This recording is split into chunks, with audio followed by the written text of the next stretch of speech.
You see? Do you see anything? Yeah, can you change it to yours or no? Okay, I just okay, heard Jag. I can hear me. Yeah. So make that louder, and then you're good. There we go. We can hear everybody now. Hello, everybody. All right, I'm back on Hello, audio. everybody. All right. Technical difficulties, but we do appear to be back, or so I hear. I don't have the audio pulled up on my phone, otherwise, you We guys are. would We hear are it in the back. background. Okay. Ladies and gentlemen, welcome to O.C.C. Scrim's Platinum Division, Frost versus Monarch. My name is the Litzy, and I'm joined today by Amara. How are you doing today? Hello, I am doing good. How are you? I am doing fine. So, it is time for us to get into this match pretty soon, and before we realized that we weren't actually broadcasting, we were talking about We were trash talking. I'm just a kidding. little bit. Yeah, Just yeah, kidding. absolutely. All the other divisions are trash. Who even watches the other ones? Anyway, Monarch so and Frost Frost hitting only versus two that Monarch. matter. Frost versus Monarch. We were saying that Frost usually will play goats composition, and we were talking about what implications that might have on Busan, namely a control map. It's gonna be real brawly, but it usually is on this map. So no matter what they run, they're hopefully gonna be up in each other's faces, killing each other. But I'm not sure what the enemy team is gonna run. But it looks like we're starting. So may the fourth be with you all. There it is. That is my thing for the day. I had the promise to let her have it. Yes. She called it first. /hide chat. Yes. Fun fact for all of you listening that didn't know that. That is how you hide chat. Or apparently Control-Shift-C.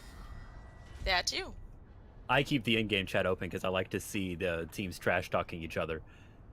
So we are getting into Busan, and the first map is going to be Hangar. A lot of really narrow checkpoints here. Usually it ending up at the top area, and now we get to see what these teams are going to be running. So I love the way that this map can work out, because ultimately you want to see the teams holding up top on that door farthest away from the edge of death into the water. But as the game progresses, a lot of times you see people coming up from the bottom or the sides, and so this is my favorite map on the set of Busan.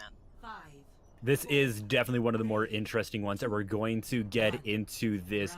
Looks like we are going to be having a goats composition over on Frost and on the other team as well. So two goats going into each other, and here is where it starts. Frost is looking for just the right opportunity, and Jag is already in the mix of it, getting a charge up, is going to get a kill onto the 6 spot. But with Pinky down, that means both supports are down. But with Bunny Chan down, that means no main tank for the side of Monarch, and it's time for Frost to start taking advantage of that.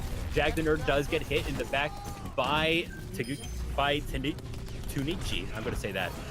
But it looks like the point is starting to go over to Frost, but one by one they are falling. Monarch is starting to take advantage of this, and they have taken control of the point. So they came in and they took the advantage, Frost did, and they killed a couple people on the other team, but then their main tank got caught out, and when he died, by the time he could get back to help the team, there was no use because the enemy was already all back. Usually the whole strategy has to pivot around that main tank, and here it starts again. Jag getting all the way in the back and getting hammered down onto Buddy Chan, and both of them are going to fall. No main tank for either team, no shields to hide behind, and it's time for both teams to start duking out. Ikyo going all the way to the back, having to brawl out on their own. Isn't going to survive for long, but gets safe thanks to Transcendence. But no, actually Ikyo did fall, and now just the rest of us are trying to stay alive, but they're getting split up, and the rest of them have to fall back.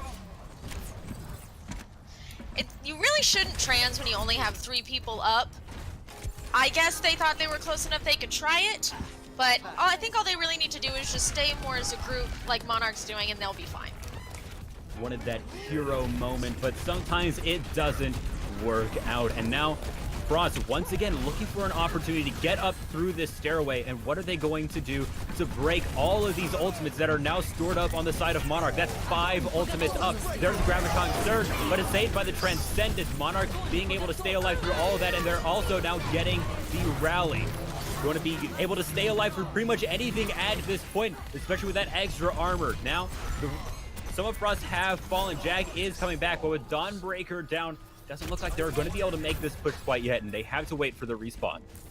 Monarch is doing such a great job once Frost comes to the store of splitting them up and focusing down targets. And if they can't get through there or any of the chokes, they're not going to be able to take the point again. And now it's time for another fight on the point. Frost is trying to get on there. Jag trying to take the initiative.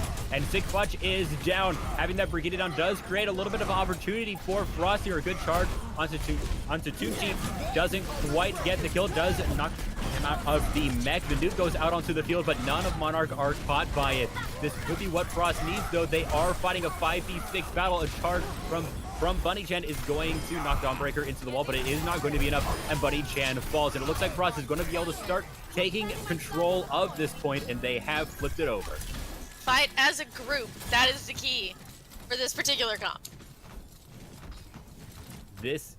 I absolutely had to work around that shield. Now, looks like Monarch, they're going to be going all along the back end, trying to just spin things around. All the fights have been happening up at the top, but now they've gone on this side. Jack did get a charge in there and knocked Tunchi down quite a bit, but it wasn't quite enough to get the kill. Now falling back and with the team. The armor from the rally is on to Frost, but it is starting to decay. And with the Graviton Surge, is going to be catching several of Monarch. A nuke to try and push Frost off. Is it going to be getting anybody? And also the Transcendence to make sure everybody on Monarch stays alive. A hammer down doesn't quite get anything besides getting Tunchi out of the mech. With the rest of Frost, they're charging in. Bunny Chan has to use the charge to get all the way back into the spawn. And it seems like Frost have won this battle. Now just D.Va trying to get out of there and does do so. You know, Jag is playing really aggressive, and I think his team finally got the memo, and they're playing with him and not letting him get caught up by himself, and it's paying off. A hammer down gets EQO onto the ground, but a Transcendence is going to keep everybody on Frost alive. Now's the time for them to start turning this fight around. Jag charging and takes out Psycon. This is the point that they want. They need to be able to take advantage of it. With Mosaic down, seems like they're starting to. With Bunny Chan down, no main tank. Star-Lord and Tunchi are down, and Frost have won yet another fight. I'm absolutely loving the aggression that I'm seeing from Jag here. He's not afraid to get in there, and his team, now that they're backing him up, he's basically invincible because the other team's not capitalizing on his positioning. So now looking at this Frost, they're now transitioning over to the top side. A rally from Pinky is going to try and keep everybody alive. A hammer down goes straight into the wall. Doesn't seem to catch anybody on Monarch. The shield was up. And a hammer down in return does knock Pinky onto the ground, but the sound barrier is going to keep everybody on Frost alive. But now 3 caught inside of a Graviton Surge. This could be bad for them. Jag kept alive by the Transcendence after being charged into a wall by Bunny Chan. This is good for Frost, but they need to hold on to it. It's 99-99 overtime. Whoever wins this fight takes the first point on Busan. A nuke comes through and does catch Psycon, but 2 members of Frost are down. This is going to be difficult for them to hold on to. And with Astra down, Dawnbreaker knocked out of the mech. Doesn't look like they're going to be able to hold on to this point. Does transfer. Krosky has to try and contest it. They won't be able to contest it for long. Knocked down to the ground by the Earth Shatter, and Monarch takes the first point. Oh, this game was so close, and it was so much fun to watch. You know, a big thing there was we saw one D.Va bomb come out, and the other D.Va was able to get mech after losing it by using D.Va bombs solely to get it back. And a lot of people don't do that. They are like, I have to get a 3 or 4 man bomb. It has to be epic. It has to be play of the game. You can use it just to get mech back, and in that instance, that's what they needed to do, and it worked perfectly. Also because it just does such a great job of clearing space. You have to address the nuke when it is on the field. Also, looking back in the chat a little bit, thank you, The Sun, for donating the bit, saying pretty hype today. Lots of competitive rivalry between Jag and Bunny. We're going to see how it rolls out. It has been pretty crazy so far. Looks like we might be seeing actually that fabled, what is it, 4 DPS? No, not 4 DPS, 3 DPS? 3 DPS, 2 supports, and a Hammond coming out from Monarch. This is going to be interesting to see how this works. It's a beautifully interesting comp when it works, but if you don't execute it right, it can go so wrong. Tunechi is looking for the right opportunity to go in, but Frost are already holed up onto the point, and it's going to be hard to break that Goat's composition. Buddy Chen trying to get those shurikens in there and deal some damage, and Jack swing wave for anybody who dares to get close. But with the first kill coming from Sickbotch onto Pinky, this could be exactly what Monarch needs. It's a lot of healing and a lot of CC down. Tunechi getting right up into the middle of the fight, and there is the Rocket Barrage along with Mosaic able to wipe out Frost all but 2 people left.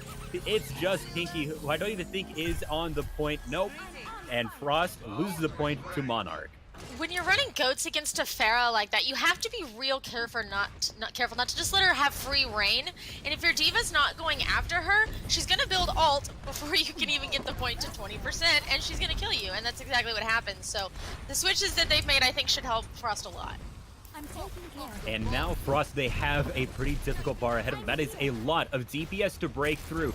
And now they swapped over to a more standard composition, a little bit of a modified dive here as they look for an opportunity onto the point. Pinky has already gotten 2 kills, and that could be exactly what they need. That far Mercy is going to be so difficult to take down. Syphon is back thanks to Star-Lord's revive. Jack trying to chase that Mercy down. Isn't quite able to do it, though. Is one slippery beast, and there is a Dragon Blade trying to get on top of Kroski, and Kroski does get caught. The Transcendence does not save them. And this could be exactly what needs to happen for Monarch to hold on to this point. Star-Lord and Shinichi have both fallen, though, and it seems like Frost is starting to take this back. Monarch is trying to get a little bit of damage there, or Mosaic trying to get a few headshots, does knock Dawnbreaker out of the mech, but gets the mech right back thanks to the ultimate, and the point does transfer over to Frost. It's like you were saying with that Diva bomb earlier, you can't ignore it, and Pharah tried to get out, and Jag was able to capitalize it and kill them. We've got Hitscan and Pharahs on both sides here, so a big part of this fight, these fights are going to be which McCree can take out the Pharah first, or in that fight, which Winston can take out the Pharah first. Daddy Mal saying that we're about to see a big Bunny Chan 6-man blade. We're going to see if it happens. Right now sitting at 52%. Isn't too far off of the blade, but it is going to be a while. Now Monarch, they're looking for an opportunity, and they're starting to move up to the high ground, trying to make sure that their DPS can be used at full advantage. Pinky and Kroski are all the way in the back, making sure that they aren't getting hit by too much stuff, and they can keep that farm mercy going. But Pinky does fall, and that is incredibly good for Frost, trying to find an opportunity here, but it doesn't look like it's fully working out for them. Monarch is starting to take the point back, and with a good revive, brings Sycon back. And now it's just 2 tanks left on the point. Dawnbreaker trying to hold on a little while longer, gets knocked over the edge though into the drain tunnel, and now Pinky comes in out of nowhere and gets a double kill with the Rocket Barrage. Back with Kroski, able to deal out a ton of damage. Have to deal with this Farm Mercy yet again. Ikyo trying to deal with Bunny Chan. Bunny Chan has to get out, doesn't have to deflect up anymore, and does fall. Once again, Frost holds onto the point, and now we're just rounding 90%. That barrage on those 2 healers was absolutely huge, especially in a comp like this where without your healers, you have so many squishies that you really hurt just too much without them. The mines are on the point, trying to clear out the area, but it seems like Frost is handling it very well. Nobody has fallen to it yet. There is a great kill from Bunny Chan, taking out Dawnbreaker. That is exactly what they need. There is a Rocket Barrage as well from Sickbotch. Does catch out Jag the Nerd, and overtime is ticking down, and Monarch has retaken the point. I love the res that Star-Lord just pulled off despite the boop. It was beautiful. I do have to say that was a beautiful punch by the Doomfist of that Diva off the point. It kept Mosaic alive on the McCree, and it got rid of the Diva, which is always a good thing.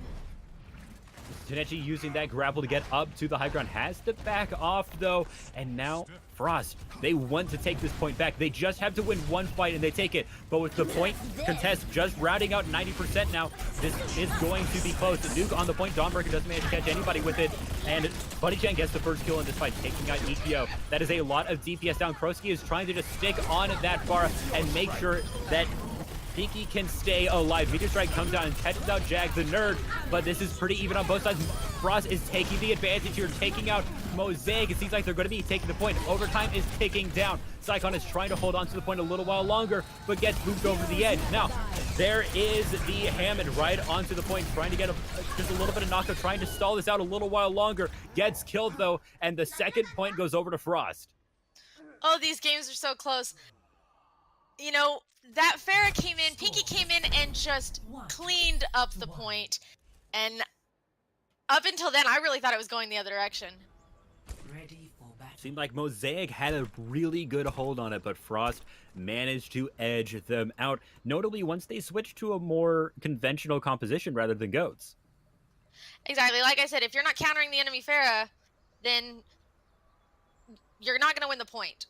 And that's pretty standard. If you have nobody killing the Farah and you're running 3 tanks, she's gonna build barrage. She's gonna be getting a lot of damage in, and the switch is exactly what they needed, and it worked for them. Well, Frost is back on the classic. They're running that goats again, but to be fair, so is the enemy team. Monarch, they're going to be running that too, and now both teams are moving forward towards the point, trying to find the opportunity that they need. Jag swinging away, trying to get some damage out there. The whole team of Frost managing to stay pretty well healed up, but waiting for the right opportunity. No kills yet on the board. There it is. Pinky is going to be the first one to fall. That is a lot of CC and quite a bit of healing that is missing, but a return kill is going to help even this up. But Monarch, they're now down 2. Will they be able to hold on to it? Doesn't look like it. The point has transferred over to Frost, and they're starting to have to fall back. They are going to be retreating back to the safety of the rest of their team. Even with the loss of the Brig on the side of Frost, I don't know if you noticed, but Ashton already has ult and is keeping Jag up. And like I said earlier, that aggression that the Jag has, as long as he's getting that backup, they're winning the fights. All these great big targets close together is great for an Ana, being able to get so much ult charge out of that. He's going to be sitting on that ult, might be using that soon. But with Sigfox getting caught out of position, this is not looking good for the side of Monarch. The hammer down also came through, but went straight into Jag's shield. It is not going to be catching anybody out right now. And Ikeo coming up to clean the rest of Monarch. They're just having to retreat back to the spawn. Frost has 6 ults here, so I think they're going to have a real easy time holding this point. But I don't want to count out Monarch either, because they have 3 online, and if you place that D.Va ult right, it can be extremely powerful. The rally is out on the side of Frost to keep everybody alive, and there is the Graviton Surge going to be catching everybody, and they're all going to get caught by the nuke. That does not protect against a Transcendence, and they're all going to die. Was that a Brig stun I saw? Is that what that was? I would have to look at a replay for that. I think that Brig might have been stunned by the Brig, and so the shield was not up to protect the team. Well, I was looking forward to the enemy D.Va's ult, but like I said, D.Va ults can be extremely impactful. And speaking of impactful, look at that hammer down, going to be catching all of Monarch, and once again sent back to the spawn. Right now, Frost is playing so far up, and Monarch, they have not been able to get onto the point once. We're just rounding out 90% as well. Target focus is a huge thing, and Jag is just not going down. I know I keep mentioning it, but if they can't take him down, they can't win the team fight the vast majority of the time. And they're going to take the map.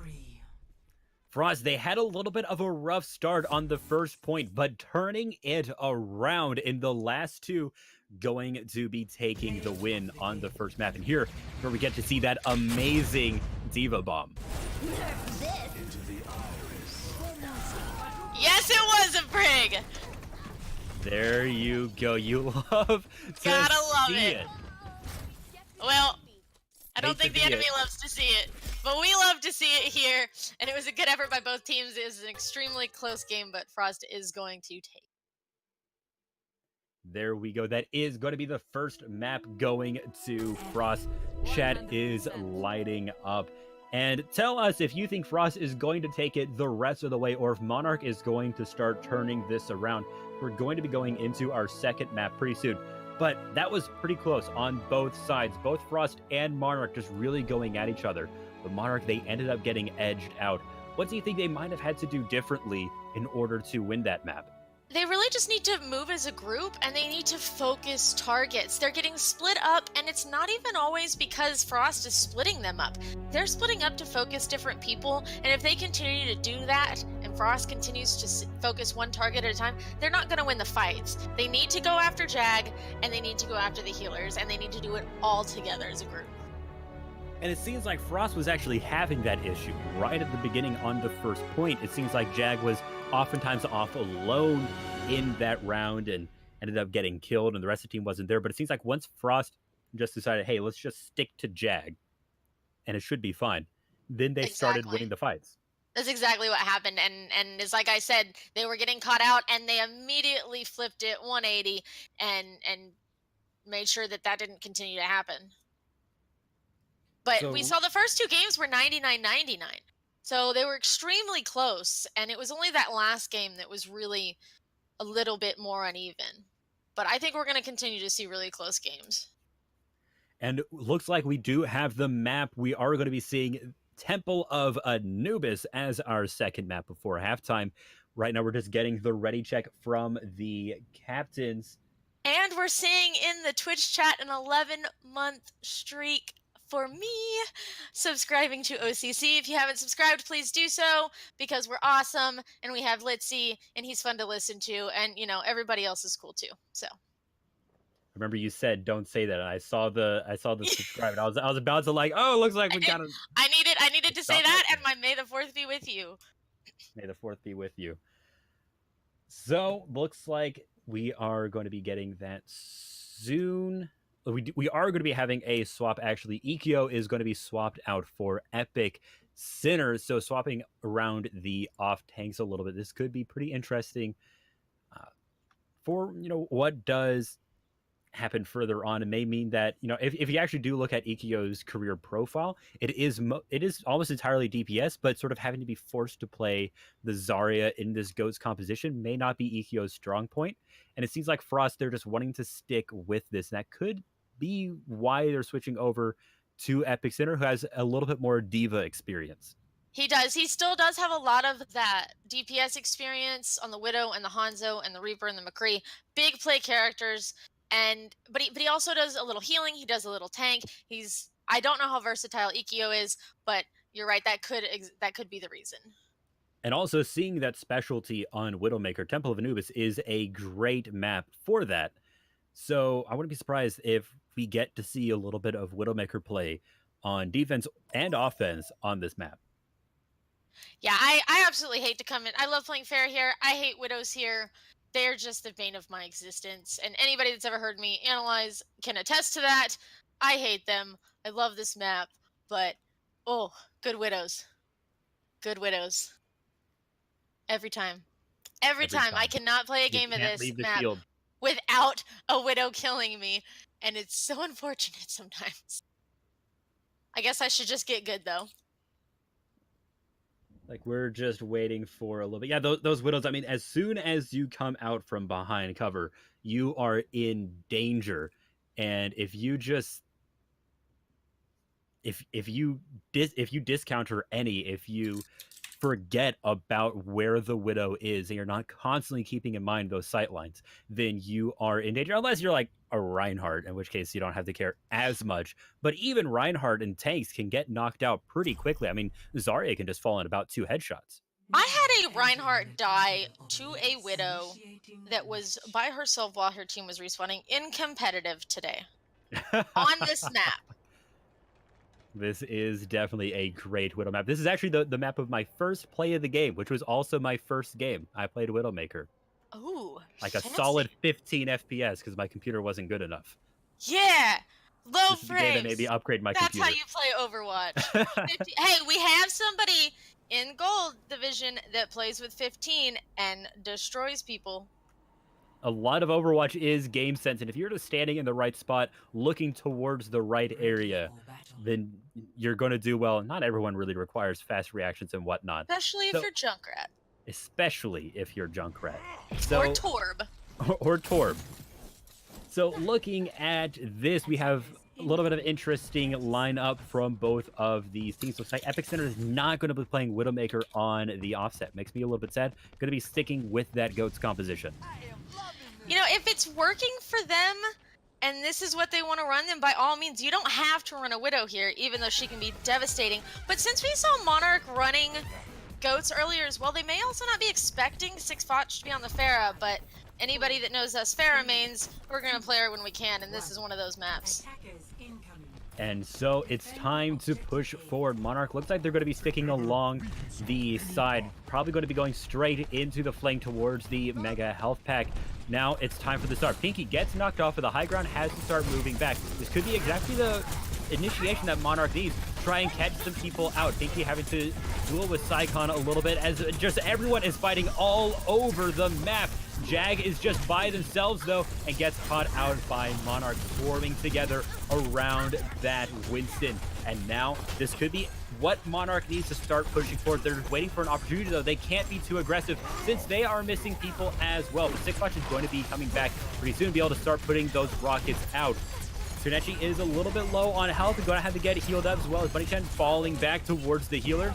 Trying to find the opportunity. Psycon gets caught out though and Jag is back. Winston can get back to the point fast enough, and it looks like Monarch, they're having to fall back. They weren't able to really take quite the advantage that they needed there. Bunny trying to get onto the point, but does fall, and the rest of Monarch has to retreat. You know, even with spawn advantage, there comes a point where you have to back out, and there's a point where you have to not go in, and that's not necessarily the same as backing out. Sixwatch went after Astron on the Zen, but had no heals as a backup, and Astron got a nice clean headshot off on him. And so that really affected the team fight, and with Jag's mobility, he was able to get back before they could really regroup well. So a soft reset was probably what they should have done there.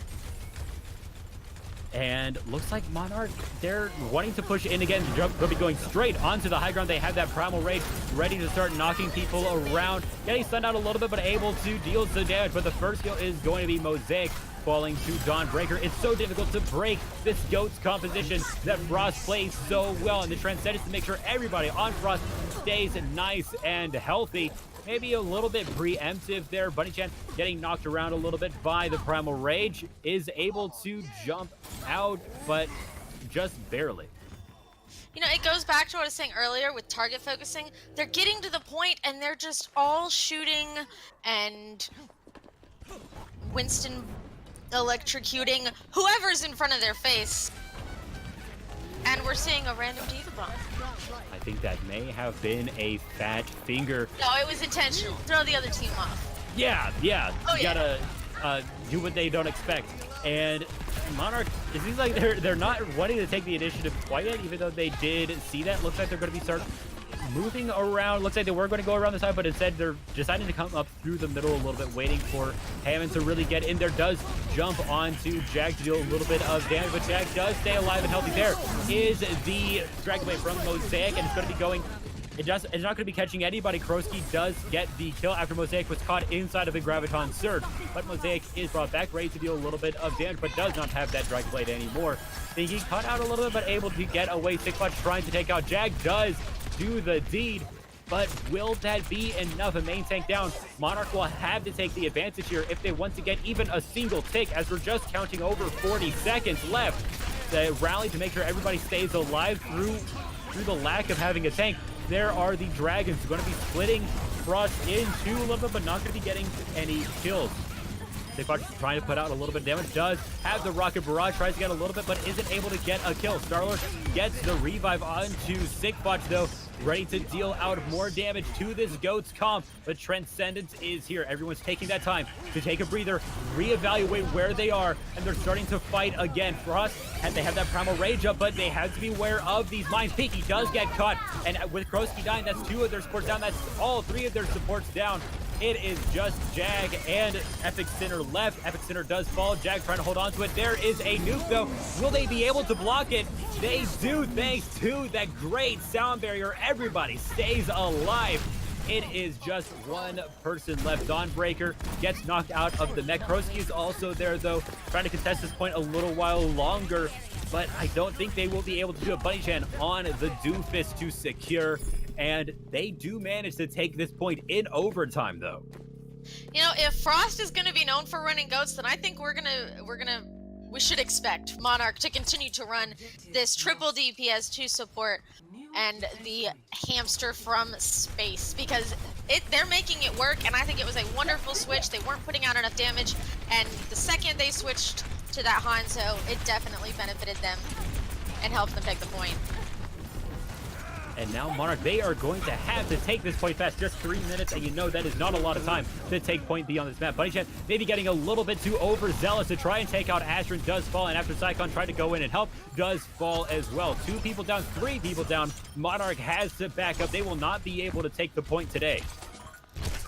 You know, they came in, they pushed real hard, they got separated, but even with so few minutes, which a lot of times we see on this map either this amount of time or we see just way too much from taking the point early, 3 minutes is still enough to regroup, assess problems, come back in, and hopefully take the point. They are going to have to come up with something. They are sitting on 2 ultimates. They do have that rocket barrage as well, trying to find the opportunity. There is an opportunity. Jag the Nerd is down. That is exactly what they need, but with Tsunechi down as well, they are not going to have a lot of opportunity. It seems like one by one they are falling. Actually, 2 more are down. There is a third. Monarch, just 3 of them left. Tsunechi is actually just coming back from spawn. They cannot get a break. I'm watching the Mercy try to escape right now. Hate to see it, but you know, they're focusing down Jag every once in a while, but then they go right back to not focusing a specific target, and they really need to come together and change that, and they can take this point. They're putting out the damage, they're doing the work, they just need to do it all together. You're going up against a ghost composition. Once the 1 tank is down, that does not mean that the tanks are gone. There's still 2 more to take out. And yeah, Monarch, they have a pretty rough time right now. They're going to need to focus these targets a little bit more if they want to have that oomph that they need to get through here. And actually going in, that Riptire is coming as well. The mines are out, nobody getting caught by it though, but it is going to seal off that entire area. Will they be able to get to it? Astron's going to be getting up in there. Epic Center was taken out by the Riptire. A hammer down does catch a few members of Monarch, but they are back up and swinging. There is the Rocket Barrage going to be helping take out Jag the Nerd and Pinky. Seems like Monarch, they have taken the first tick. They may be able to take the rest of this point. They don't have a lot of ultimates left, but we're just right up to the end. 89.5% caught inside of a Graviton Surge. Will they survive? No! Dawnbreaker getting a triple kill. There are no shields to protect against that. And when you're caught inside the Graviton, you cannot escape. Actually trying to get a great knockup, but it is not enough. Has to fall back. They have a minute left, but they did manage to get 2 ticks with that. You know, you can save your team with a Lucio ult, but Psycon ulted just a little bit too early to really benefit his team there. But with so many other people down and their spawn being right here, I don't know if they could have won the fight had he saved them. But they did get 2 ticks, which is awesome. And like I said, I think these are going to be close games. I think they might just have the ult advantage coming up, although the enemy team does have rally. The rest of them are sitting at just around 60%, and the mines are already up, and Bunny Chan's Riptire could be coming up very soon with some well-placed grenades.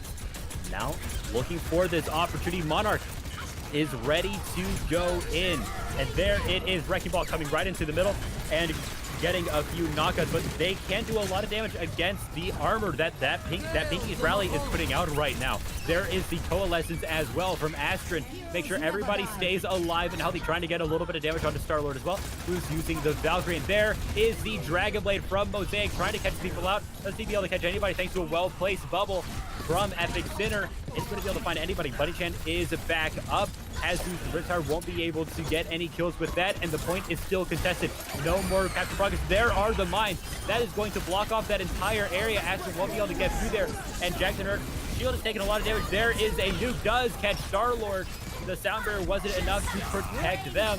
There is a Rocket Barrage. Isn't going to be able to catch anybody either. Astro was able to get that kill. It seems like Mosaic, they're starting to fall apart a little bit. They can't deal with that respawn timer. They cannot hold on to this, but will they? Maybe. Just some more trying to get onto the point with Mosaic and Buddy Chan down. It's going to be hard to hold on to this any longer. Takeshi trying to get a little bit of opportunity, get some ground slams, something. It is not going to be enough.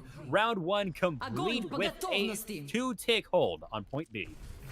You know, running the comp that they're running on Monarch, they need to get in and they need to be aggressive. They can't stand in chokes. They can't wait around. They need to go in. And once they started doing that, they started having really good close fights, but wasting so much time waiting to go in ultimately kept them from having the time to finish out that last team fight in their favor.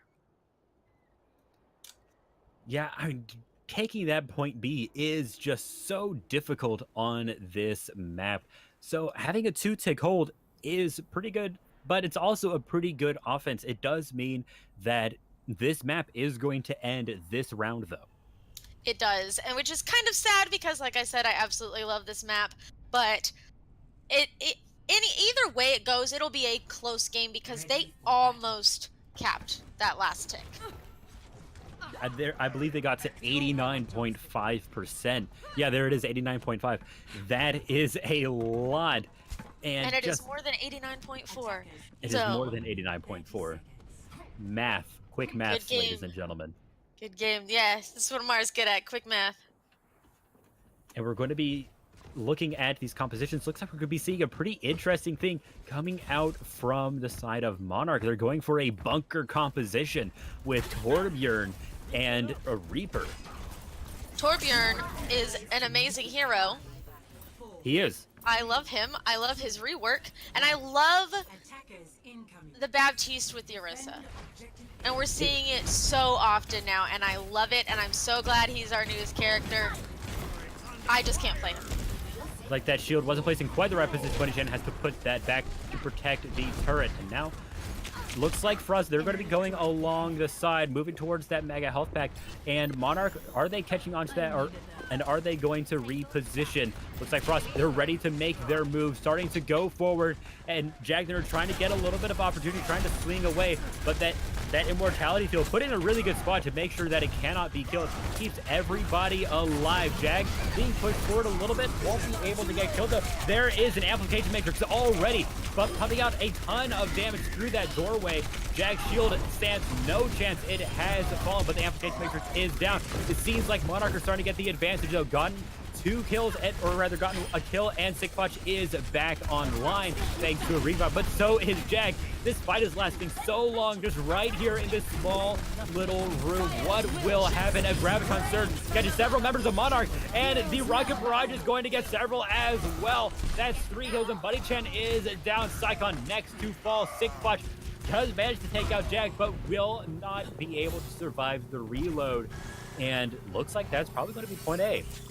We usually do players of the match, but for this particular scrim, that is my play of the game, because that was a beautiful combo between the Pharah and which is Pinky, and Dawnbreaker on the Zarya, and that's one of the things I love about that room on this map. You can build Pharah ults so fast. Absolutely, and it seems like now they're trying to deal with that Pharah. Sickfotch swapped over to a McCree, combined that with the Baptiste, should be able to put out quite a bit of damage, but going to have to fight against that Farm Mercy, not going to be easy. The Immortality Field gone up to make sure everybody stays alive, and there's an Amplification Matrix trying to put out a little bit extra damage, but Jag getting in there, trying to get that hammer down will not be enough. Asher uses Transcendence to try and just give the team that little bit of extra time that they need to make this point take happen. Jag, it seems like they're doing a good job of starting to clear out the point. The capture progress has started. But Monarch, they're going to have to contest this. They're starting to come back up. Jag actually gets jumped over by Star-Lord, but it is not enough. Star-Lord does fall. There is a nuke on the point, but it will not be able to catch anybody on the side of Frost. Jag's shield did go up, but did do a good job of forcing that shield down, and Jag does have to retreat. Graviton Surge catches several members of Monarch, and will that be enough? Although Buddy Chan has fallen, so has Jag and Dawnbreaker, and it seems like Monarch will be able to hold on to this point for now, but they did have to give up a tick. Epic Center trying to keep the advantage in front, trying to get maybe a pick or two. The High Noon does catch Krosky from Sickfotch, and Epic Center has to retreat. You know, that Diva ult came in, and you're right, it did a great job of pushing people off the point, which is exactly what they needed. And without the DPS follow-up on the grab, there was just nothing that Frost could do to finish taking that point. A quick thanks to Chibi Kitty, who has subscribed for 11 months as well, saying, wow, 11 months, where has my life gone? Overwatch. Overwatch is the answer for that. And it looks like Monarch, they are doing a great job defending this. Going to be knocking Tanechi, or rather Tanechi is knocked out of the mech though, and there's a great Rocket Barrage going to be catching out two. Sickfotch is down, and with Pinky down, or with Star-Lord down as well, Pinky does not have any real counters to worry against. A good Riptire is going to be catching 2 people on the side of Frost, and a revive is going to bring Jag back. Swinging away, trying to get some good damage out, does get a hammer down onto Tanechi, but will not be killed by the Reaper thanks to the Immortality Field. With Jag back in the dirt as well as Epic Center, seems like Monarch are ready to deal with this offense, ready to defend this a little while longer. They haven't managed to lose a second tick yet, and if they just hold this, they haven't really lost anything. You're right, and I love that. The progress matters once the round is over, which is why we're seeing the 89.5. But in the middle of the round, if you don't capture that tick, you lose that tick, and that's going to be huge for Monarch here, especially with how close these fights are. Yeah, and Pinkie Pie, those 11 months have been amazing. Thank you for subscribing. For those of you that don't know, Chibi is Pinkie Pie, and we love her. And we love everybody here, but it doesn't look like Cyclone like Broski taking them out. Bunny Chan is also down. So both teams are pretty much even, but the respawn advantage is for Monarch here. Just waiting for all of their players to get back online. I really am not sure what to say here because there wasn't really a big fight there. It was pick and Frost did the right thing and they held back and didn't try to go in. So it was a good play on their part.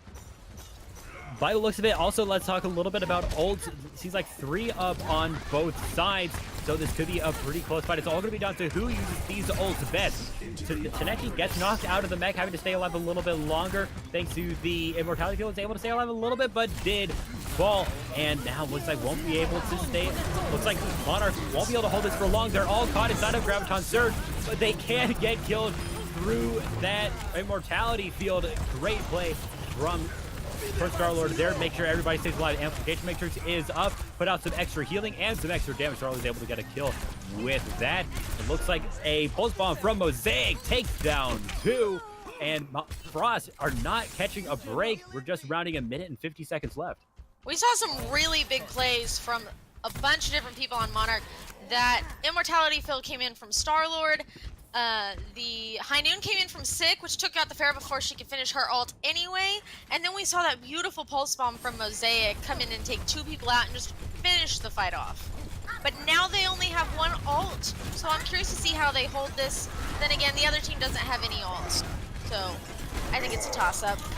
Bunny Chan right in the front, ready to swing away, dealing quite a bit of damage, but is going to fall. Immortality Field wasn't up quite in time to save him, and now looks like this is just straight for straight both sides, but a great play for Sickflash does take out Dawnbreaker. Since Jag Nerd is down as well, no tanks left for Frost. They have to back up yet again.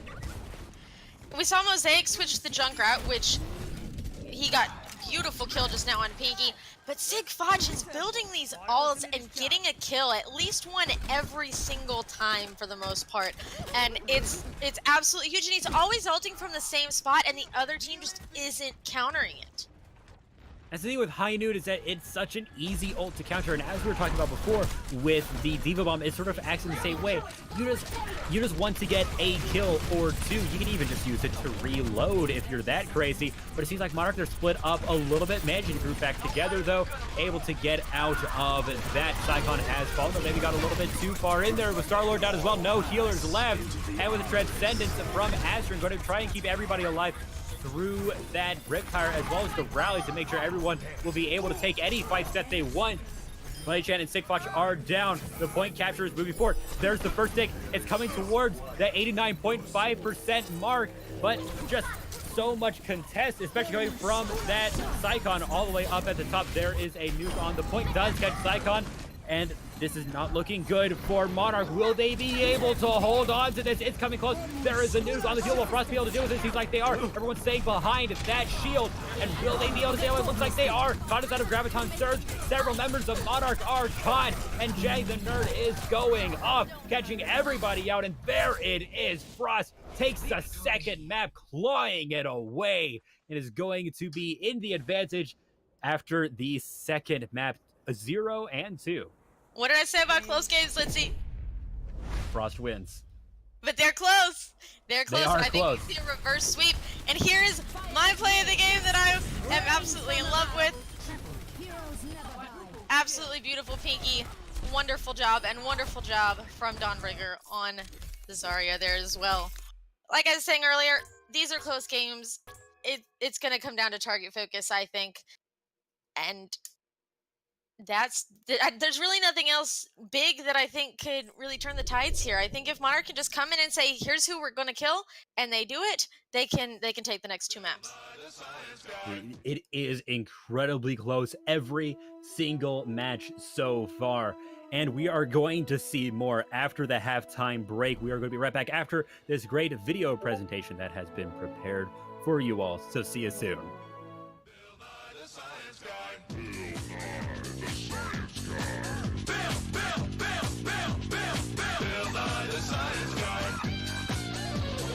Science rules.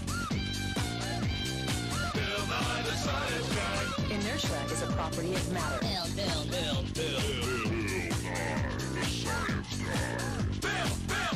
T minus 7 seconds. Bill Nye the Science Guy.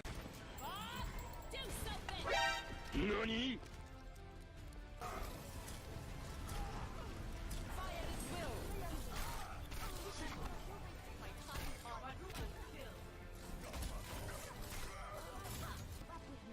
Heroes never die.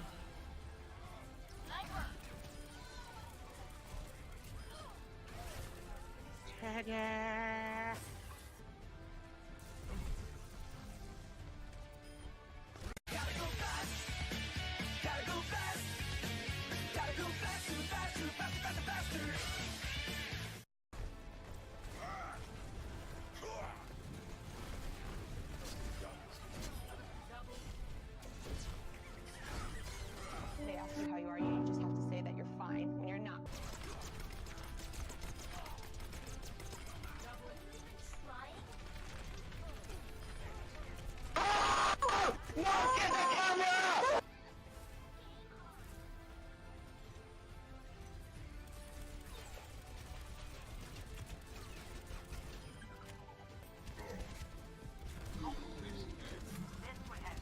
Happy feet. One more combo. That ain't Falco. That ain't Falco. Oh, oh, oh, oh, oh.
Ladies and gentlemen, welcome back to O.C.C. Scrim's Platinum Division Frost versus Monarch. It's been pretty crazy so far. Frost has been able to edge out every map so far. First on Busan, turning it around after losing the first point, and taking Temple of Anubis pretty well, but it was still an incredibly close fight. Just every single fight all the way to the end into overtime, managing to end it in round 2. So we are looking to get into our next map, which is going to be King's Row coming up. And we just have a few things that we're working through. Looks like we do have a swap. EKO is going to be coming back in, and Epic Center is going to be going back onto the bench. Amara is actually not here. Amara is here. There Amara's it is. back. Amara is back. All right. Amara needed life juice, aka water. Pretty much. I had to grab a drink during halftime as well, because boy, have we been sweating. It's been a close game. Oh, they've been so close. We saw two 99-99s on Busan, and then we saw that last game on Anubis, also extremely close. These two teams are both playing extremely well, and I'm hoping we can get a game 5 tonight. It may just happen looking at what's been going on so far. And it looks like we're going to wait a little while longer for the captains to be ready. So let's talk about what's been happening here on Monarch. They haven't been able to quite edge out Frost. And we're saying that that's probably mostly due. It seems like Monarch doesn't have great shot calling or great target focus. Exactly. I've said it earlier, and I don't know what their comms are like. They may be making the perfect calls, but they're not following up with their main tank, and it's hurting them and causing them to lose fights, which is a real shame since these games are just so close. If they could just tweak that a little bit, we could see a map 5. Come on, Monarch, give me a map 5. Have to see if they can pull that out. Also, say in the chat who you think is going to be able to edge this out in the end, whether we're going to be getting a map 5, whether Monarch is going to turn this around in a reverse sweep, or if it's all going to go to Frost. This is the map that's going to decide that, and it's going to be King's Row. I have mixed feelings about this map. Same, TBH, but it's a great map for Hammond. It is. And it's also a great map in certain areas for Widow. The thing I love about this map, when I do play Widow, not that it happens very often, only when my dear friend Eternal is not clicking heads and I have to take up the slack. There's only a couple spots here where she doesn't really work. You don't really need to switch off with her if you're doing well. You can just kind of work around those areas, and if your team is moving the payload or stopping the payload, then it's not a big deal. And I like that so much more than other maps where she's great on half, she's not great on another, and that applies to a lot of the characters. So this map I think is really versatile for a lot of characters like Widow, because you don't have to switch all the time. I hate it though because Widows click heads. And I am not a very competent Widow. It is. Whether I'm Pharah or Widow, I'm usually getting my head clicked, and that's just no fun. But every once in a while, I have my moment. And it looks like we are going to be seeing a Widow on the offense. Sickfotch is going to be sitting up in that upper window, and Frost is going to be the one defending this time, just setting up that classic GOATS defense that they always like to do. And Monarch looking to push up through the choke already. You see that Frost, they've moved back, so they have broken that sightline with the Widowmaker. Make sure that they don't get hit too much. And we've already seen a swap over. Sickfotch now playing the far, ready to pump out that damage into all of those grouped together members of Frost. Pinky dropped incredibly low and could not be healed thanks to the anti-nade. Did get taken out by Sickfotch. Great call there. And this maybe is what we're talking about. Monarch starting to get a little bit more, but 2 of them down may not be Astrid and Dawnbreaker is knocked out of the mech. Astrid is down with Jag. The Nerd down. Seems like Monarch are able to turn this around. It's just Ikyo and Kroski left on the point. Kroski has to fall back, and Dawnbreaker trying to get the mech back. Can't do anything without it. Looks like this point is going to go over to Monarch. That switch off the Widow happened so fast, I didn't even see it. I just heard the shot. But we see that a lot on this map. Widow will come out of that top point on spawn, try to get a pick, and immediately switch. And I'm assuming that was Sigfoch that did that. And he is now back on his signature Pharah. And we'll see if they can continue this target focusing we saw on that point. If they can manage that, that could be exactly what they need to start moving this game forward and initiate that reverse sweep. The payload is slowly moving up. Star-Lord sticking on that, able to pump out heals from, even though all the way back there, thanks to that rain healing. There's a hammer down, though. It catches several members of the side of Monarch, and Sigfoch's rocket barrage is not enough to even it up. Gets taken out with only taking out Jag the Nerd.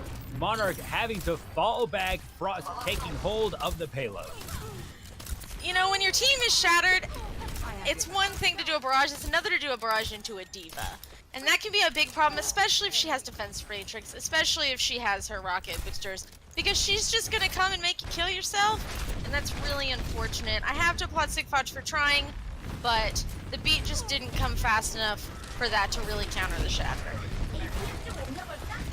And right now, both teams are sitting on a lot of ultimates, 5 each, and the rally has come through from Tiki. That's the first one we're going to be seeing. And now caught inside of Graviton, several members. Seems like Buddy Chan's ultimate did not go too much of anywhere, and a great nuke from Dawnbreaker is going to clean up the rest. You hate to see it, unless you're the team throwing that Diva Bomb. It was beautiful. We're seeing a lot of grab bomb combos lately, and I love it. They're fun. I play Diva and Zarya, and if you can get that Rhine shield down, they're just devastating.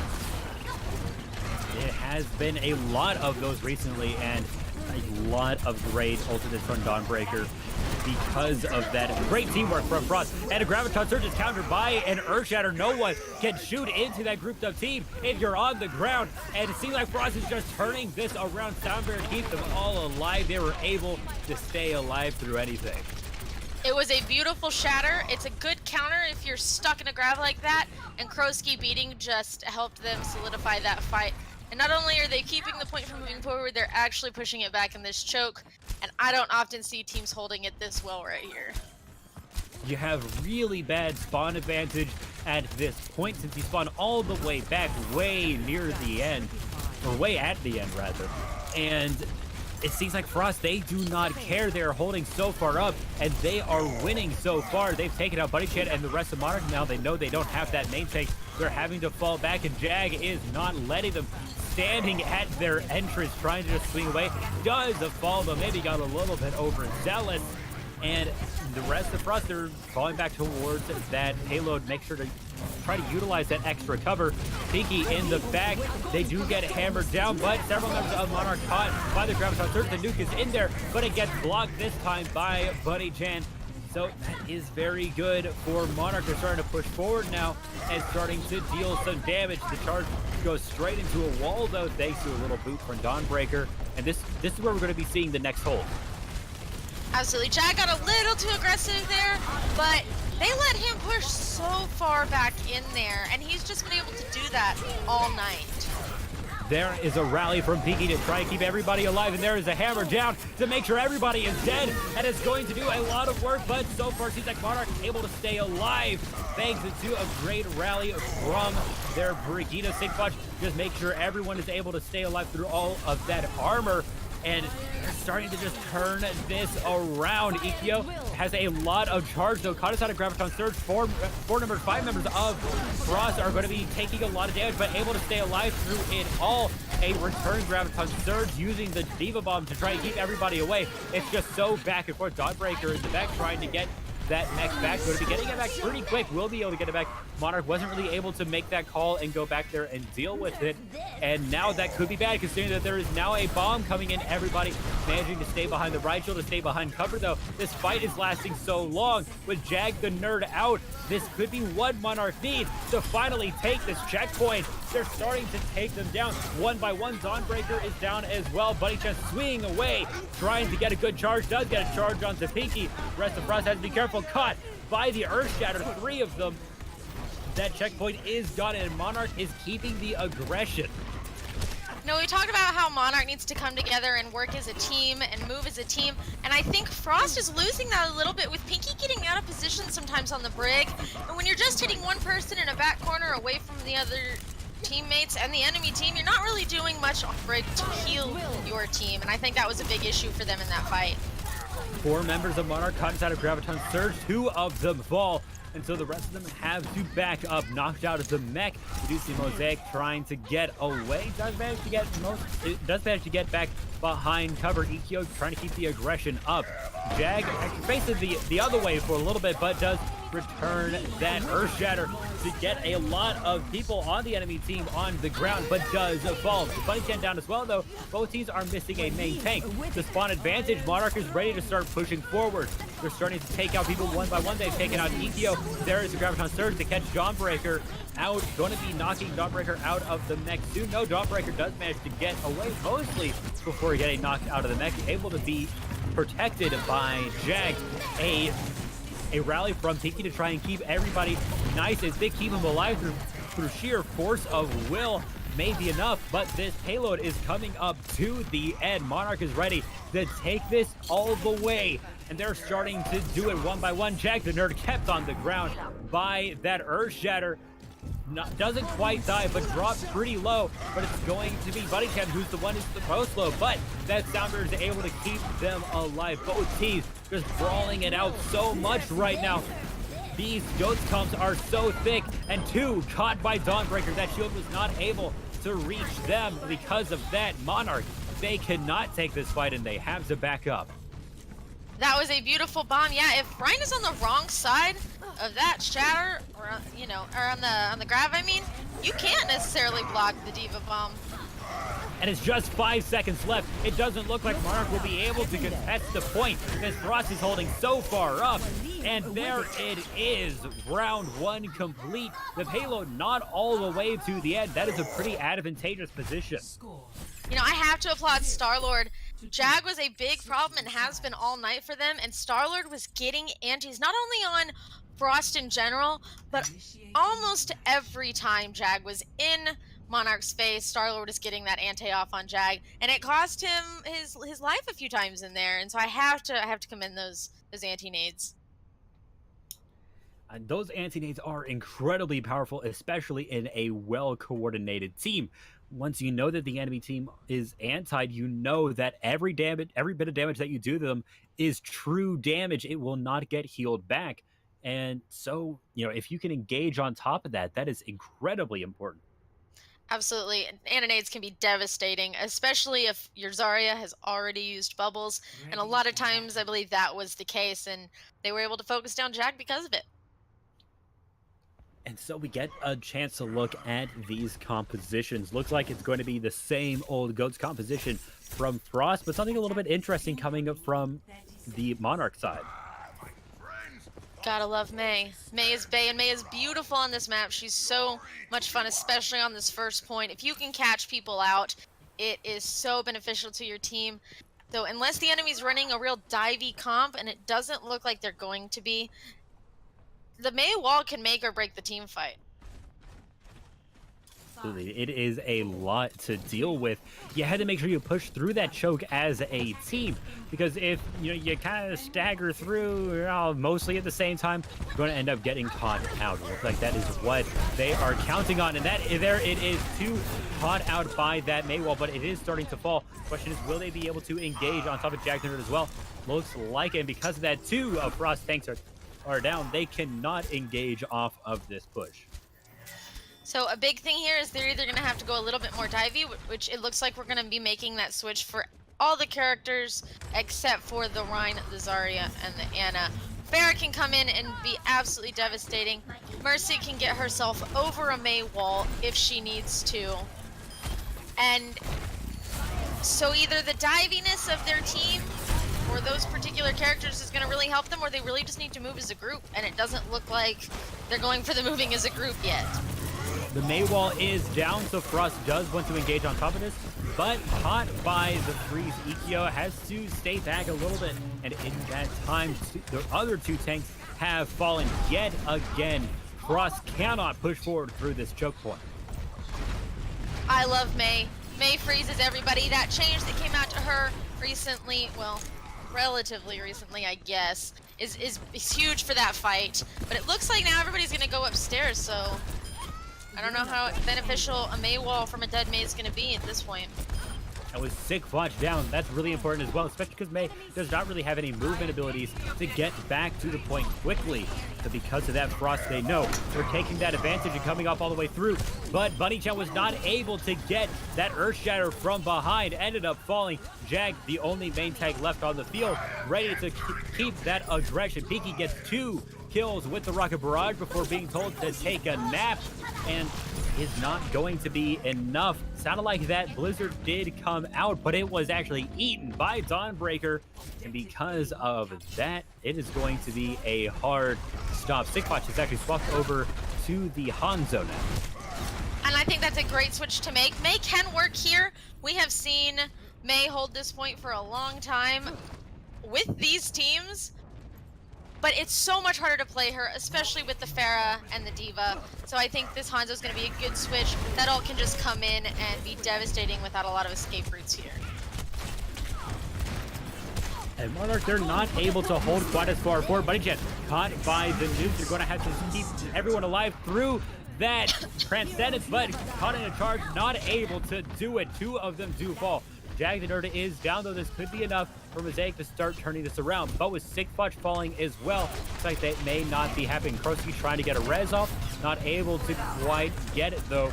And looks like this is looking good for Monarch as they're waiting for their team to come back, and Frost slowly pushing forward, but they're going to have to be incredibly careful as they're waiting for their team to come back. When you're in a situation like that, the one Frost was in, sometimes you have to leave the payload for a second to come in and make the team fight even again, because if you kill 2 people on the other team, but you have 2 people on the payload. And speaking of the payload, there is a Rocket Barrage over it, going to be taking out Bravery. Because of that, looks like Frost will be able to take this checkpoint. Pinky getting revived, and so because of that, Frost taking a very good advantage, and they have a lot of time to push this payload forward. But this is also sometimes a really difficult point to get the payload through, but they don't have to take it all the way. Right, they just have to get it to that curve, and to be honest, that is a pretty easy place to push it through. But Sakefletch did manage to get a kill onto Pinky, and because of that, will be able to take the advantage on to Frost. But a nano boost onto Jag is going to be able to put out a lot of damage. Slept for a little bit, but woken back up. Won't be able to quite get enough. Caught inside a Graviton Surge. Several members of Frost are looking in dire straits, and 3 of them fall to Sakefletch's Rocket Barrage. And it looks like that is going to be a pretty solid hold from Monarch here. That was a fast ult coming in from Sigfotch, and that kill on Peaky was absolutely devastating. Pharah on Pharah violence on this part of the point is so difficult sometimes, but so beautiful. As I have to, that was a great ult from Sigfotch and from Brave on the Zarya. Looks like Monarch, they're trying to keep this going. Star-Lord is down, though, because that is no main heal. Also, the Nano Boost is offline. Monarch, they're going to have to be careful here. They're going to have to get a pick if they want to even this up. They do find it in Ikyo, but with Psychon down as well. That's both of their supports down. Star-Lord is going to have to get back and be able to start healing soon. Will be able to do it. There's a hammer down from Buddy-chan. Does it catch 2 members? Krosky able to get out alive, and so does Dawnbreaker, but getting pretty close to getting knocked out of the mech. Does stay alive for now, though. Mark is running a risky game here, having a Lucio and an Ana heal Sick, but Sick is putting out enough damage that even if Sick goes down, it doesn't matter because enough of the enemy has been killed by Sick's beautiful Pharaoh rockets that it doesn't matter. But it is a dangerous game, and if Pharah goes down, they could be in a lot of trouble. That is a lot of damage to be missing. There's several members caught inside a Graviton Surge. The classic, oh, a great charge from Jag the Nerd. He's going to make sure no shield is able to stay up through it. So 4 fall, but Jag close to follow. This payload is going to go all the way to the end. Frost 3-0 are going to take the day. Those Diva Bombs are devastating, and with the Briggs and the Reinhardt charges, there's just not a lot you can do about it. Seems like they always have a way to deal with that Reinhardt shield, and here we're going to get to see it again. Just watch your, like we were talking about, you see that shield of them is going to block several members, but no, it is taken away. And the Pharah just really couldn't get out of there. She tried, but just couldn't get quite far enough away from the edge of the map. Or the edge of the platform, I guess. Out of the area of effect. Thank you. Thank you. Or out of line of sight. I have a insane dog behind me right now that was slightly distracting. Thank you, Tigger. She is sneezing. Ah. But Well, she does it can be love pretty O.C.C. distracting. and she enjoyed watching that game. Hashtag O.C.C. pets. Yes. Yes. O.C.C. pets. Mine happens to be insane. But knowing O.C.C., I'm sure all of our pets are insane. Sure, I'm sure your dog will fit right in with everybody else here. Especially Frost, they have been absolutely insane here, keeping up a very good showing here and managing to take map 3. So they are going to be standing at 3-0. They have taken the day. Monarch's chances of a reverse sweep have been thwarted. And so now they're going to have to come back in Dorado to try and cling something back from the clutches of Frost, but it is not going to be easy. It is not, especially like we've been saying, these games are so close. It's just that extra little inch that Monarch needs to take. But I still believe in them. I think they can take this last map. I'm excited to see it, even though this is not my favorite payload map. A little bit of an odd one, but there are some opportunities for some interesting things to happen. Everyone's always even get to see something like a Bastion. Probably not, though. I get to see Orisa on defense every once in a while, and that's sort of more my thing. And this is one of those maps I was talking about earlier. There's certain characters that are just so good on parts of it and bad on the rest. And that is why you need to be a flex player, people. Yeah, flex to be able people to switch rule. what is best. And we could definitely see a Widow at the beginning of this map, and a Pharah. They're just not as effective once you get inside unless you are just constantly clicking heads. Yeah, a Widowmaker can be pretty good in the second area as well, but the third area, it gets pretty difficult. We are calling for the ready check for the captains. Going to be getting that pretty soon, and then we're going to get to go in here. And yeah, Dorado, it's really interesting. There's a lot of high ground opportunities, but it's a very twisty, turny map, and there's a lot of choke points you have to deal with, especially at the beginning. We always see a lot of fights take place right around that archway.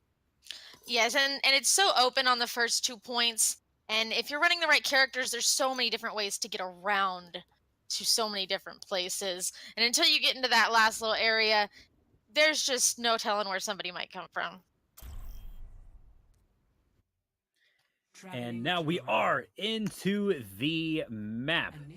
So we get to see what these are going to be running pretty soon. I imagine we do know what Frost is going to be running already. Chances are it is going to be Goats. But there is an opportunity now that they have, won the day. They may decide to go for something a little bit out of the ordinary. We'll have to see. And Monarch is really the one that's been experimenting. We may see something a little bit different from them.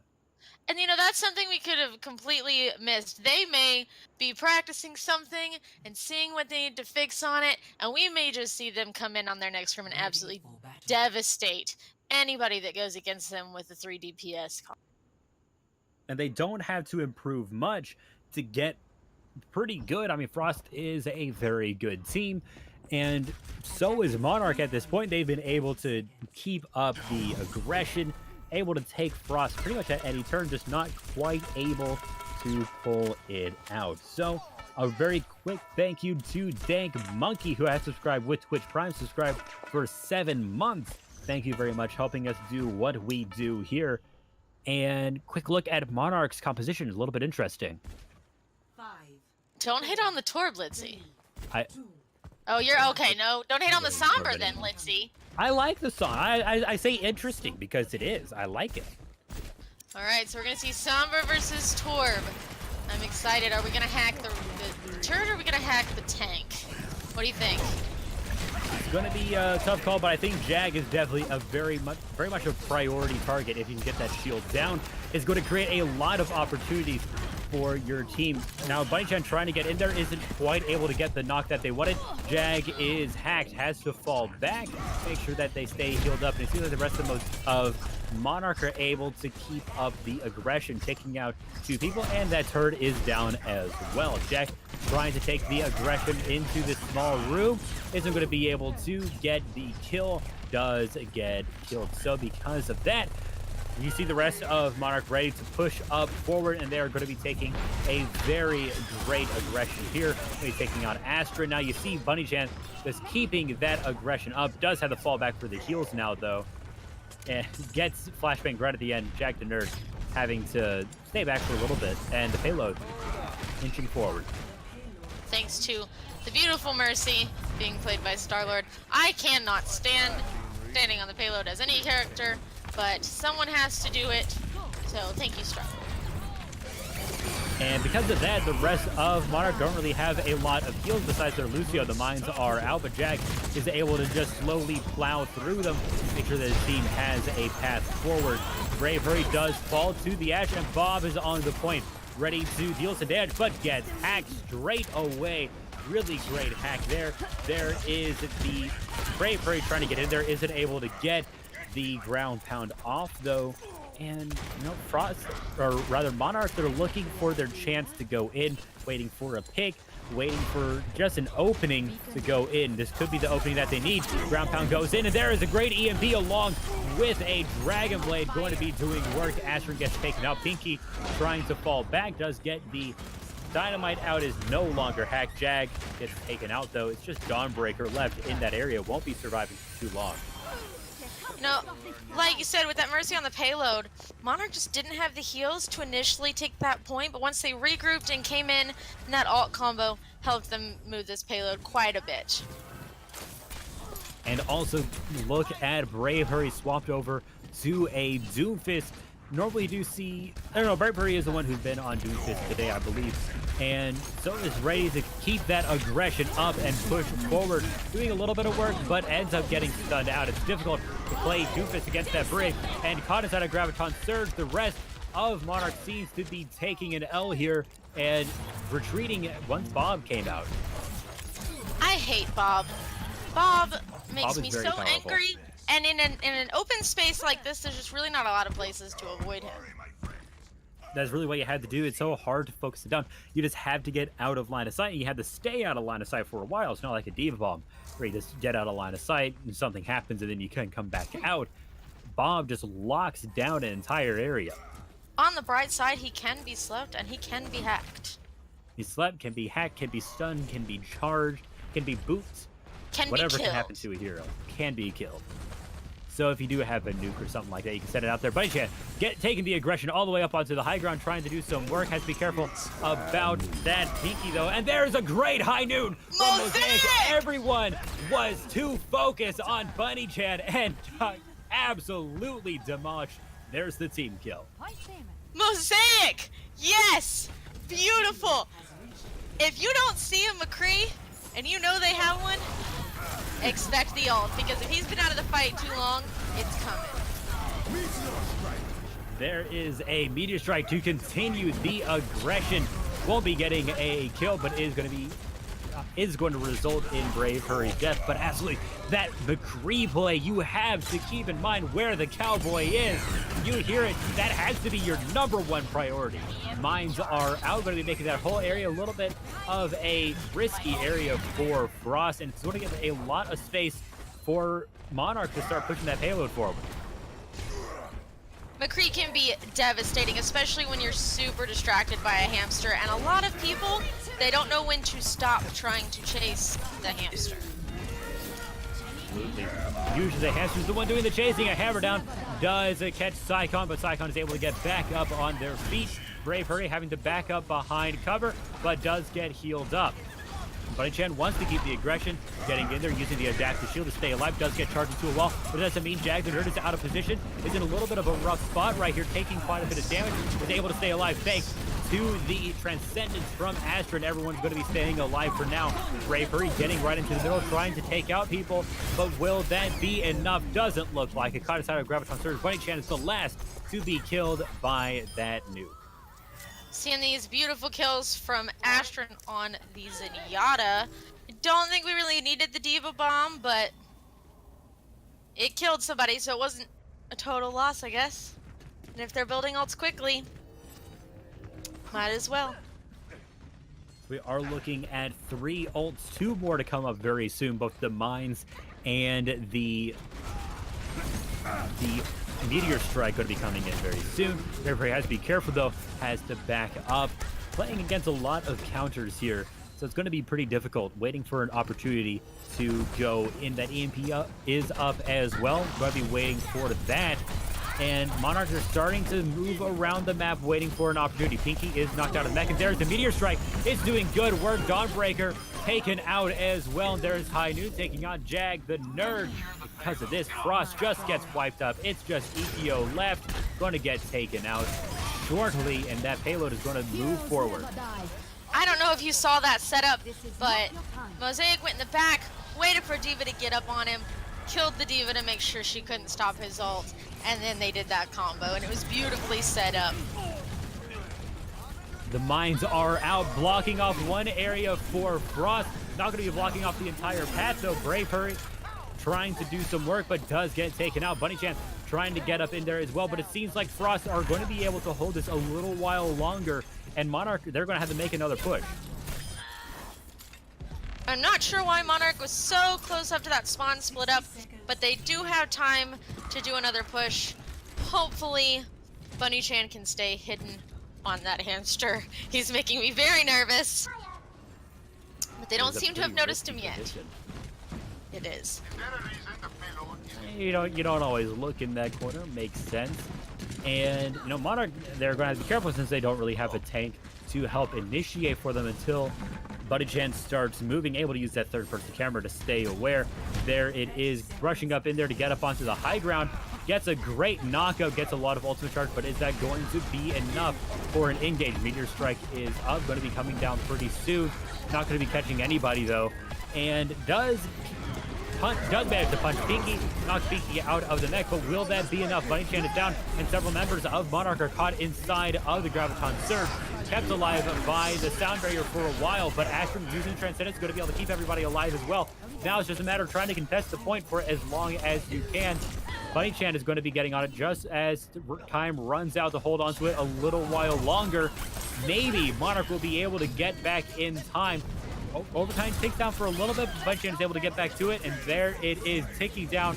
Doesn't look like it's going to happen, and that is going to be the first round for Dorado. And you have to remember, overtime goes down quicker the longer you've been in it, unless something has changed that I don't know about. We did see Saikon and Bunny both trying to keep that point alive as long as possible, but with only 2 of them and that walk from spawn, they just weren't able to hold it. But they had a really good push. That they did. That payload has gone up pretty far, but that is a point that is fairly attainable. So Frost does have a chance to end it right here. And that also means we're not going to be going into a round 3 yet again. I think we have actually only seen 1 round 3 today. I believe you're right. And I love to see these games go longer, but as long as these games are close, and they have been, I'm happy. That they have going to be coming up on what it is going to be the last round of today. Let's take a look at these compositions. Here's something that's going to be pretty interesting. It looks like Mosaic is going to be running the Bastion. If he switches, I'm going to cry. I need to see this. This will be beautiful. Consider we also have an Orisa and a Baptiste, I think it's pretty safe to say that is what we are going to be getting. And on the other side, we are also going to see a Baptiste coming from Frost. And we get to see that pretty mobile healer coming out. Also, we're going to be seeing what possibly we're going to be seeing EQ on the Hammond, where I like to see Hammond on off take. Nope, it's going to be the plain old Zarya as the round commences.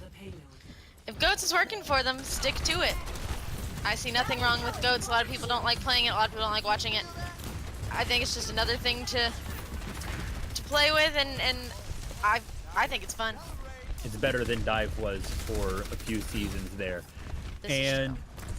Now, Buddy Chen setting up right at the archway. It's going to be a lot of damage to burn through, but they do have a Bastion ready to pump out that damage. You got to be incredibly careful. You see Frost utilizing their cover to make sure that they don't get hit too much. A halt and hook doesn't quite work. Mosaic caught out a little bit, doesn't have a shield, but is able to stay alive thanks to the healers. And Frost, they are just not able to hold on to that. They have to back up a little bit. You know, Mercy is on Mosaic and just damage boosting and healing at the right times. Mosaic is using the payload as cover as well as the shield, though. So when that shield does go down, he still has a little protection, which is a good position to be in. One thing I do like running against a Bastion is a Roadhog. Just once that shield goes down, you know that Bastion's going to be a pretty easy target to hook. Caught in a halt, gets killed by SafeBot, and Astrid is down. Jag the Nerd down as well. You can't just jump on top of a Bastion and not have a plan. A high noon to secure everything out. Possibly Dawnbreaker gets caught by that. No, Dawnbreaker manages to get back into the mech, but it is not enough. Monarch holding on to this point. No, Frost has an amazing Pharah player, and he's almost to ult on Brig, but this map, like I was saying earlier, there's so many ways to get places, and that Pharah can come over any of the, well, the front building to the left that Bastion is next to, and can come around back by the full health pack, back towards where the end of this particular point is. And that might be the only thing they can do to take down this Bastion if they just keep getting melted like this.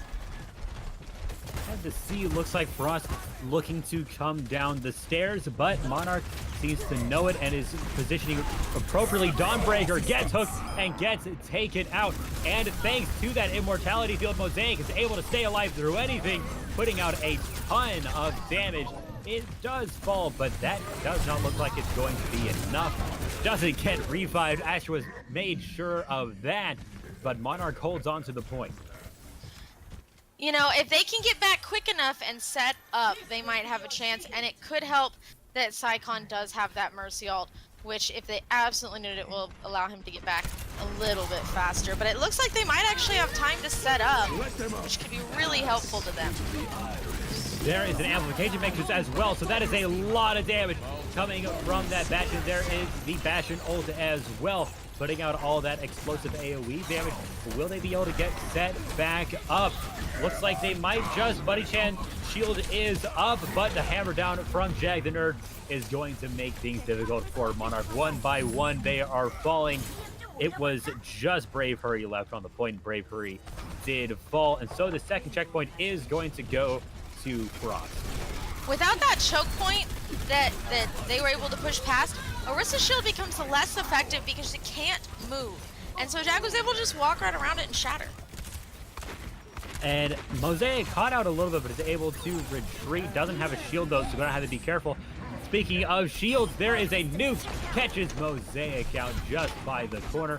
Is revived though, so we'll be able to get back up and going. Also, shield is back. Bunny Chan making their way over to the point to get that shield up for the Bastion. But Frost, they're slowly moving up, and they're playing this pretty well so far. They've started to learn how to deal with this Bastion.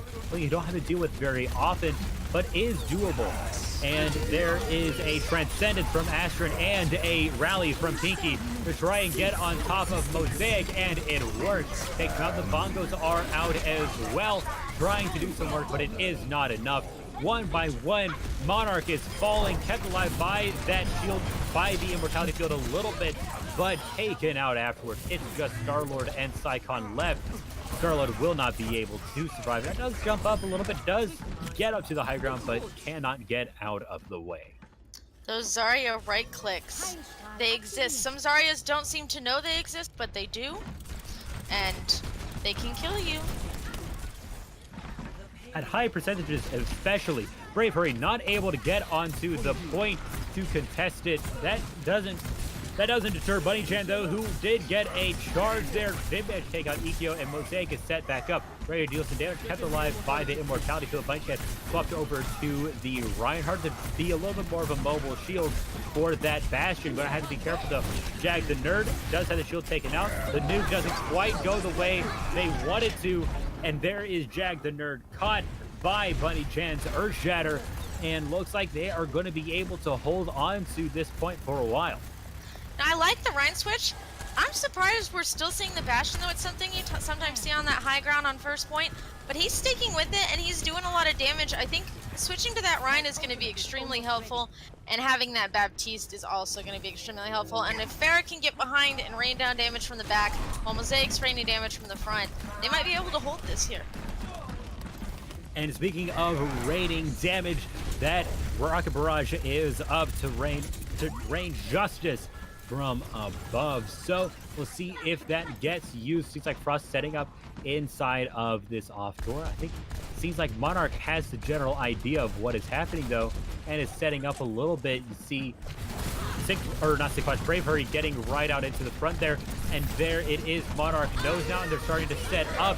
There is the Bastion ultimate, but caught by the Earthshatter. Won't be able to use as much of it as you want. Also, the Transcendence from Astrid is going to make sure everybody on Frost stays in tip-top shape. Kiki trying to get on top of Bunny Chan isn't going to be able to get any kills though, but this is looking good for Frost. They don't have much left to go.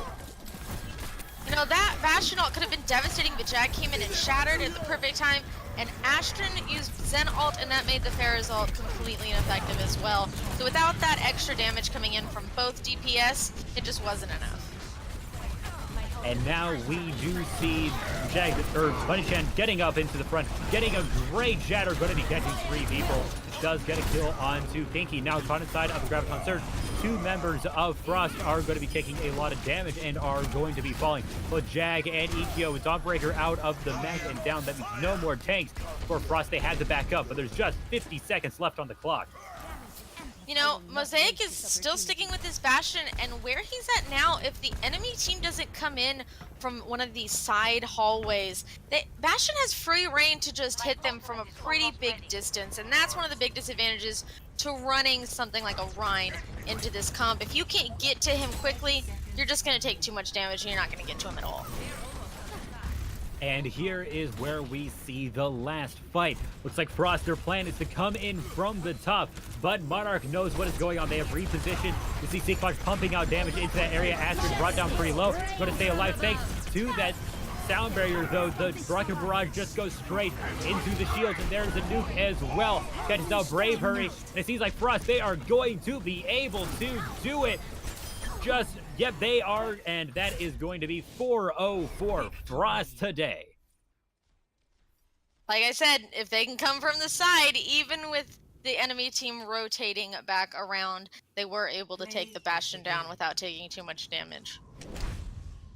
And here we see that great high noon from Mosaic, seeing exactly what happened there, and sure enough, everyone was just too preoccupied with something else and got caught out. It's a beautiful play of the game, and it resulted in a team kill. It was still close. It was right to the end. The very last fight could have gone either way. So Dawnbreaker don't with let that a 4-0 deceive you. These were close games. And also Dawnbreaker, you saw that 77% kill participation with that. Absolutely huge. Devastating. Absolutely devastating. And so now it's come to that time of the day. After all the matches, it's time to talk about who our players of the match are. So a lot of stuff has happened. There's been a lot of really big plays. Who do you think is the player of the match? You know, Tigger was watching that one with me in my lap, and we have come to the conclusion that that play of the game was just too beautiful not to pick Mosaic tonight. Jag did an excellent job on tank, but that was a beautiful, beautiful McCree ult. So So we're going to go with him. And he had that beautiful Tracer ult earlier in the evening as well. So he was just doing a really good job on DPS tonight. And we're really proud, aren't we, Tigger? Yeah. And for me, I think it is going to have to be a player over on Frost. There's been a lot of really big setup and execution from Frost. I think that one of the big players, not only Jag, but also Pinky, has been absolutely huge, playing the Brig pretty much all day today. But it seems like all the rallies have been great, and all of the we saw that great stun onto the Reinhardt at the beginning in the very first match to set up an amazing diva bomb. And I feel like that has really been a part of this thing the entire time. So that Pinky has been able to hold their own and set up amazing plays the entire match. If you disagree with us, put it in the chat. I know people are saying Astrid MVP. Absolutely, Astrid did a lot of great work as well. And it's been a very close Everybody call for me for was many excellent people. tonight. Everybody was excellent.